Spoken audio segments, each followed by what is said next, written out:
백악관에서 일을 하는 사람이 자기 코인 지갑을 나라에 신고하면 그 안에는 어떤 코인이 들어있을까요? 지난주에 그 정답이 실제 문서로서 공개됐습니다. 비트코인, 이더리움, 그리고 리플 XRP였습니다. 근데 여기서 커뮤니티 반응은 의외로 싸늘했어요. 겨우 몇백만 원어치 가지고 뭘 그러냐? 저도 처음엔 그래서 그냥 넘기려고 했습니다. 근데 이 종이 한 장을 따라가다 보니까요, 정말 웃고 넘길 수 없는 사실이 두 개나 발견이 됐는데요. 그래서 오늘 그 이야기를 처음부터 한번 드려볼 예정입니다. 먼저 X에서 활동하는 자이프 크립토라는 분석가가 이번에 문서 한 장을 올렸고요. 미국의 백악관에서 일을 하는 이안 켈리라는 사람의 재산 신고서였습니다. 여기서 재산 신고라는 거는 정부에서 일하는 사람이 자기가 뭘 얼마나 가지고 있는지 서류로서 적어서 내는 제도인데요. 그리고 이 서류는 누구나 찾아볼 수 있게 공개가 됩니다. 말하자면 유리지갑인 셈인 거죠. 그리고 그 서류에 기타 자산 항목에 코인베이스 지갑이 적혀 있었습니다. 그 안에는 비트코인, 이더리움, XRP, 솔라나, 체인링크가 들어가 있었고요. 각각 우리나라 돈으로 150에서 2,300만 원 정도 사이라고 신고가 되어 있었는데, 이 미국의 신고서 같은 경우는 정확한 금액이 아니라 이렇게 구간으로 적어내게 되어 있거든요. 여기까지가 이번 뉴스가 나온 전부 내용입니다. 그리고 여기에 따른 반응은 딱 두 갈래로 갈렸습니다. 한쪽에선 내가 저 사람보다 XRP가 많다라면서 비웃었고요. 또 다른 한쪽은 액수가 중요한 게 아니다. 백악관 사람 지갑에 XRP가 들어있는 사실 자체가 신호다. 이렇게 했습니다. 그래서 우리 구독자분들께서는 어느 쪽이신가요? 사실 저는 이 둘 다 이 뉴스를 보고 반만 읽었다라고 생각을 해요. 이 문서에서는요, 양쪽 모두 놓친 게 숨어 있었는데, 먼저 첫 번째, 이 문서가 지난주에 만들어진 게 아니었습니다. 추적해보니까 이 신고서는 2025년 1월 백악관에 켈리가 들어가면서 이때 낸 서류였다는 건데요. 그러니까 1년 반 전의 문서가 이제서야 발굴돼가지고 화제로 떠오르게 된 겁니다. 그리고 하나 더 바로잡을 게 있는데, 국내 기사들에서 켈리를 상황실장으로 옮겼죠. 영화에 나오는 그 지하 벙커, 대통령이 작전을 지켜보는 안보 상황실이 아닙니다. 이 켈리의 실제 자리는요, 백악관 홍보 조직의 워룸 책임자입니다. 워룸 같은 경우는 기자들 질문에 대응하고 여론 흐름을 지켜보는, 말씀드리자면 언론전과 관련된 담당 부서라는 거예요. 여기까지 들으면 좀 김이 빠지시죠? 근데 안보 핵심 인사도 아니고 문서도 옛날 거고, 근데 이상하게도 지금부터 진짜 이야기가 이 지점부터 시작이 된다는 겁니다. 이 문서를 1년 전에 이미 통째로 분석한 사람들이 있었거든요. 이 미국의 워싱턴에는 크루라는 감시단체가 있습니다. 공직자들이 딴 주머니를 차는지 지켜보는 시민단체인데요. 이들이 2025년 7월 백악관이랑 정부 인사들의 재산 신고서 약 120건 정도를 전부 다 뜯어봤는데 결과가 상당히 놀라웠어요. 백악관 직원 19명이 코인을 가지고 있었습니다. 합치면 우리 돈으로 13억에서 36억 사이였는데 그 중에 16명은 비트코인을 들고 있었고요. 근데 정말 눈에 띄는 대목은 따로 있었습니다. 이 트럼프 측에서는 작년에 나라가 전략적으로 쌓아둔 코인 5개를 직접 지목했었죠. 비트, 이더리움, XRP, 솔라나, 카르다노입니다. 석유를 비축하듯이 코인을 비축하겠다는 계획이었었는데 이번 크루의 분석 결과로서 이 5개를 전부 보유한 백악관 직원이 딱 한 명 있었습니다. 그 사람이 바로 켈리였다는 거예요. 그러니까 이번 켈리의 지갑 자체가 개인 취향이 아니었어요. 미국 정부의 비축 목록을 그대로 줄여놓은 모양이었던 겁니다. 그리고 그 목록 안에는 XRP가 이름을 올리고 있었다는 거죠. 그럼 여기서 자연스럽게 이런 의문이 드실 겁니다. 아니, 백악관 직원이 코인을 이렇게 들고 있어도 되는 거냐? 자기들이 만드는 정책 때문에 코인 값이 올라가면 자기 지갑도 같이 두꺼워지겠죠. 좋은 질문입니다. 그리고 미국은 이 질문에 대해서 생각보다 훨씬 더 살벌한 답을 가지고 있습니다. 미국에는 정부 윤리청이라는 기관이 있죠. 공무원이 자기 이득 때문에 일을 굽히지 못하게 감시하는 곳인데요. 여기에 대한 원칙은 간단합니다. 자기 재산에 영향을 주는 업무에는 손을 대면 안 돼요. 1960년부터 있었던 법이고 여기서 어기면 형사처벌까지 들어갑니다. 다만 주식에는 봐주는 구석이 하나 있었죠. 약 2,300만 원어치 이하로 가지고 있으면 그 회사와 관련된 업무를 해도 된다는 거예요. 그 정도 소액으로서는 판단이 흐려지지 않는다라고 보는 거죠. 근데 2022년 7월 정부 윤리청이 코인에 대해서는 정반대의 결정을 내렸습니다. 코인 같은 경우는 규정상으로 주식 같은 공개거래 증권이 아니기 때문에 이 소액 예외를 아예 적용할 수 없다라고 못을 박은 건데요. 이게 무슨 뜻이냐? 코인은 단돈 10,000원어치만 있어도 코인 정책 업무에서 빠져야 된다는 얘기입니다. 그리고 이 규칙은 백악관 전 직원은 물론이고 미국 연준, 미국 재무부까지도 전부 다 적용이 됩니다. 말로만 그런 게 아닙니다. 실제 사례가 있어요. 백악관에서 크립토 정책을 총괄하는 데이비드 sak스라는 사람이 있는데요. 이 사람은 취임하기 전에 코인과 관련된 자산을 3,000억이 넘게 팔아야 됐습니다. 그 중에 최소 1,300억의 본인이 직접 몫이었고 일하는 동안 새로운 코인들을 사지 않겠다라는 약속까지도 했습니다. 이제 그림이 조금 보이시나요? 미국에서는 코인 정책을 만드는 사람들은 코인을 가지지 못합니다. 거꾸로 코인을 가진 켈리는 정책과 상관없는 홍보 담당이라서 가지고 있을 수 있는 거고요. 그래서 백악관의 고위 인사가 XRP를 샀으니까 곧 정책 호재가 나온다? 이런 해석들은 미국 시스템 구조상 성립되지가 않습니다. 애초에 정책 결정자의 지갑에서는 코인이 없도록 만들어 놨으니까요.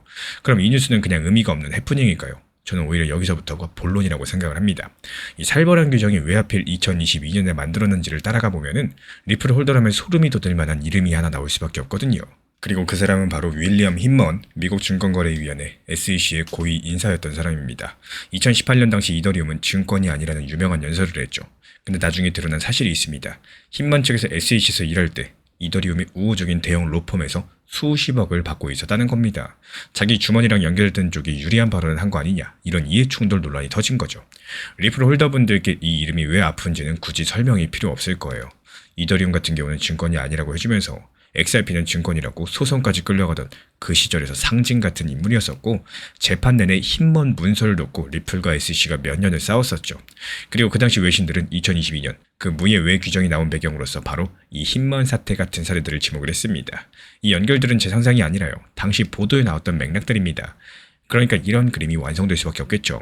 리플 XRP를 4년 넘게 소송으로 밀어넣는데 일조한 이해충돌 스캔들이 결국에 공무원은 코인을 한 푼도 못 갖게 하는 규정을 나왔습니다.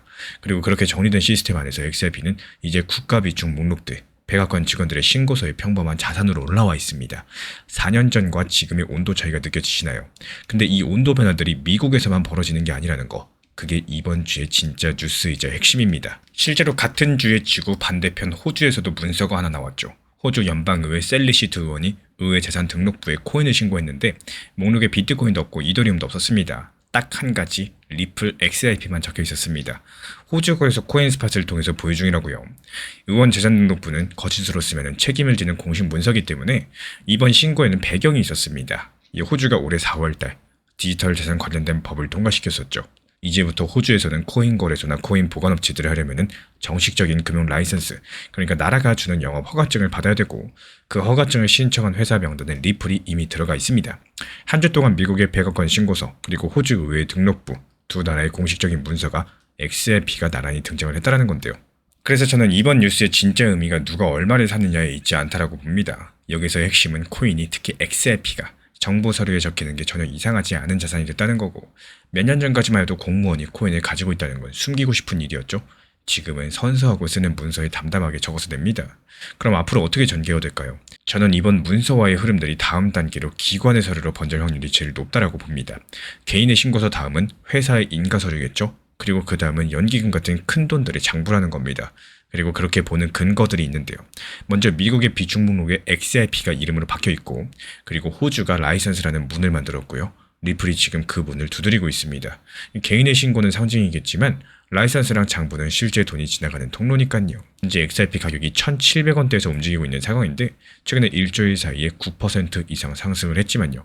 작년 7월 5,000원대 고점과 비교해보면 아직까지도 70% 가까이 하락했습니다. 이 서류 위에서의 위상은 올라갔는데 가격은 지금 바닥권이라는 이런 어긋난데, 지금 XRP를 둘러싼 가장 큰 긴장감이겠죠. 그래서 앞으로 지켜볼 시리노는 켈리 같은 개인들의 신고가 아니라 리플의 호주 라이선스 승인 소식이라거나 기관 자금의 편입 뉴스 같은 이런 문서들이 중요하겠습니다. 이번 백악관 직원의 1년 반 전 재산 신고서가 다시 화제가 됐는데요. 그 뒤에는 백악관 직원 19명이 최대 36억 정도 코인을 들고 있고, 켈리 한 명은 국가 비축 목록 5개를 전부 보유하고 있다, 이런 더 큰 그림이 있었습니다. 미국의 규정상으로 봤을 때 코인은 한 푼만 있어도 정책 업무에서 손을 떼야 되기 때문에 이번 보유는 정책 신호가 아니라 코인이 평범한 자산으로 자리 잡았다, 이런 증거에 가깝겠고, 같은 주에 호주 의회 등록부에서도 XRP가 단독으로 올라오게 되면서 두 나라의 공식 문서가 같은 방향성을 가리키기 시작을 했습니다. 그럼 마지막으로 질문 하나 남길게요. 리플이 호주의 라이선스를 실제로 손에 쥐는 날, 그 다음에 XRP가 등장할 문서는 과연 어디일까요? 다음 영상에서 이어가 보도록 하겠습니다. 지금 요즘처럼 리플 XRP 가격 자체가 쉬어가고 알트코인들이 순환매로서 상승하는 급등장에서는요, 한 가지 종목만 바라보기보다 시장 전체의 흐름을 보는 게 훨씬 더 중요하다는 말씀을 드리고 싶어요. 내가 보유한 종목들이 움직임을 보여주지 않는다? 그렇다고 해서 시장 전체가 멈췄다? 이렇게 표현할 수는 없겠죠. 시장 자금들은 항상 움직임을 보여주고 있고 테마를 가지고 있는 이 섹터를 가지고 있는 종목들은 급등을 보여주고 있습니다. 그때그때 강력한 섹터를 중심으로 이런 순환매 장세가 펼쳐지고 있다는 거고, 이런 흐름들을 이해하기 시작하면은 기다리는 시간들 당연히 줄어들 수밖에 없겠고 투자를 바라보는 시야가 훨씬 더 넓어질 수밖에 없을 겁니다. 단기 종합방에서도 역시 마찬가지예요. 지금 같은 시장에서는 알트코인 타점 안내드릴 때 지금 현재 시장 흐름이 어떤 상태고, 그리고 어떤 섹터의 테마들이 종목들 잘 가고 어떤 움직임을 보여주고 있는지에 대해서 중점적으로 보고 안내까지도 도움드리는 이유가 바로 여기에 있습니다.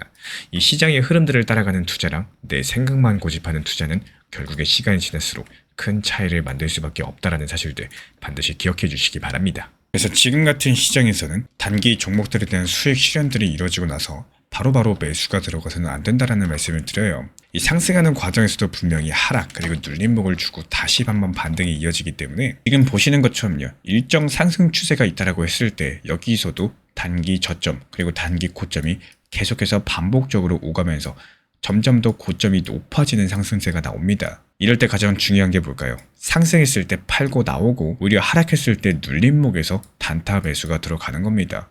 이 섣부르게 수익 실현받다고 기분 좋아가지고 고점에서 팔고 나왔을 때 다시 여기서 들어간다? 그러면 물릴 수밖에 없게 되겠죠. 그렇기 때문에 핵심 포인트는 단기적으로 하락, 눌렸을 때 매수가 들어가는 게 핵심 포인트다. 이렇게 말씀을 드리고 싶어요. 실제로 현재 우리 채널 차원에서 운영 중에 있는 정보 커뮤니티에서도요, 이 수익을 실현하는 과정에서 단타, 눌렸을 때 오히려 매수가 들어갔다가 상승했을 때 팔고 나오고 이때 바로 들어가는 게 아니라 시간을 두고 다시 매수가 들어가는 상황이죠. 그리고 여기서 중요한 점은 이 단타 매수 자체에서 들어가실 때 종목 선정이 상당히 중요하다는 말씀을 드려요.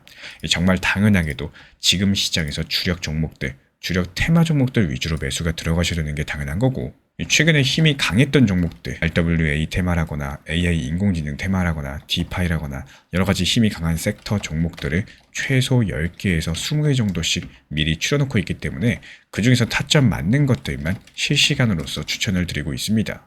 결국에 지금 같은 시장은요, 이 상승하는 과정에서 수익 내기가 너무나도 쉽고 무조건 수익을 보셔야 되는 너무 좋은 시장입니다. 이 상승과 하락 파동을 이용해서 수익 내고 나서는 오히려 한 템포 쉬었다가 눌렸을 때 매수 추천이 나가고 있기 때문에 그래도 하루에 한 종목에서 두 종목 정도씩은 꾸준하게 수익 내는 방법들에 대해서 말씀을 드리고 있습니다. 현재 보이는 번호로 문자 신청 남겨주시면 입장 안내에 도움드리고 있고요. 구독과 좋아요만 눌러주시고 영상 보면서 따라와 주시기 바랍니다. 제가 안내해드리고 있는 코인 신사 채널 멤버십 전용방에 대해서 짧게 설명드려 보도록 하겠습니다. 리플, 암호화폐 시장에 대한 중요한 이슈, 그리고 브리핑이나 시장의 흐름에 대한 전문적인 분석 내용 설명과 함께 차트상의 기술적 분석, 온체인 지표와 투자 심리에 대한 내용들을 같이 안내 도움드리고 있고, 가장 중요한 투자 심리를 컨트롤하기 위해서 포트폴리오의 구성에 대한 노하우, 투자 심리 컨트롤에 대한 내용도 같이 안내드리고 있습니다. 코인 신사 스터디 멤버십 가입하신 분들께서는 아래 번호 혹은 신청 링크 통해서 남겨주시면 제가 연락드리고 있고, 안내 설명과 함께 신사 채널 리플 전용 멤버십 방에도 입장 안내 설명드리고 있습니다.